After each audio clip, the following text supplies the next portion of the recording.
Have you ever watched a volleyball game and just felt like there's this incredible story unfolding in those few seconds between the serve and the whistle? It is so much more than just hitting a ball over a net. Each point is its own little rapid-fire narrative of strategy, skill, and pure teamwork. Today, we're going to break down that story, piece by piece. So let's ask the big question. What does it actually take to win a single point in volleyball? It's a whole journey that happens in just a few seconds, and we're going to follow it from that very first touch to the final whistle.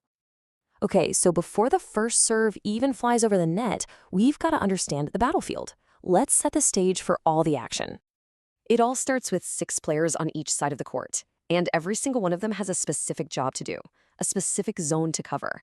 Their ability to work together seamlessly, well, that's what makes or breaks a play. And this is their arena.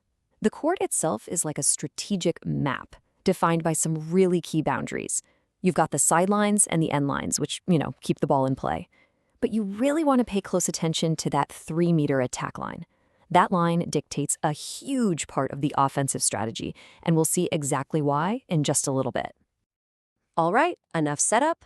Let's get into the action. Every single point, every rally, it all begins with one single move, the serve. The rally kicks off with one player standing all the way behind the end line. Now think about this. This is the only moment in the entire game where one person has complete, total control over the ball. It's their big chance to immediately put the other team on their heels. And this brings us to a rule that was an absolute game changer: rally scoring. See, before 1998, you could only score a point if your team was the one serving. But with this change, a point is up for grabs on every single rally. This one little tweak made the game so much faster and way more exciting to watch. So, the serve is in, the ball's in play. Now the game's fundamental rhythm kicks in, that classic 3-hit sequence. Let's start with the first 2. What's so cool is that it all starts with defense. That first touch, the pass, is all about absorbing the other team's power and just getting control of the ball. Then, that second touch, the set, that's the pivot. That's the moment the team flips the switch from defense to offense, engineering the perfect attack. And for these first 2 touches, you have real specialists. On one hand, you've got the libero. You can spot them in that different colored jersey. They are defensive masters who are just phenomenal at passing.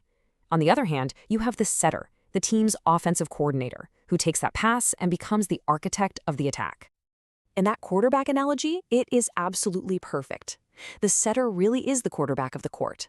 They have to read the defense, know all their hitters' strengths, and make a split-second decision that sets up the entire play. It's an incredible amount of pressure and strategic thinking. Okay, we've had the pass, we've had the set. Now it's time for the moment everyone's been waiting for, the big one, the offensive attack. This is the grand finale, the big payoff of that whole sequence. That third hit is almost always an aggressive, powerful spike. And the goal? It's simple. It's direct. End the rally right now by slamming the ball onto the opponent's floor and scoring that point. Hey, remember that 3-meter line we talked about? Well, this is where it becomes absolutely critical. Players in the back row are not allowed to jump and attack the ball if they take off from in front of this line. This rule creates this whole other layer of strategy, forcing teams to get really creative to use all their hitters. So, the ball's flying back and forth, the rally is in full swing. How does it end? How is a point finally decided? Well, a point usually ends in one of 3 ways. Of course, the most exciting is a massive attack, called a kill, and defense can score too, with a perfectly timed block at the net. But as you can see, a very common way for a point to end is actually just a mistake or a fault. So what's a fault? It's really just any violation of the rules that stops the play immediately. It could be a simple error, like hitting the ball out of bounds or accidentally touching the net.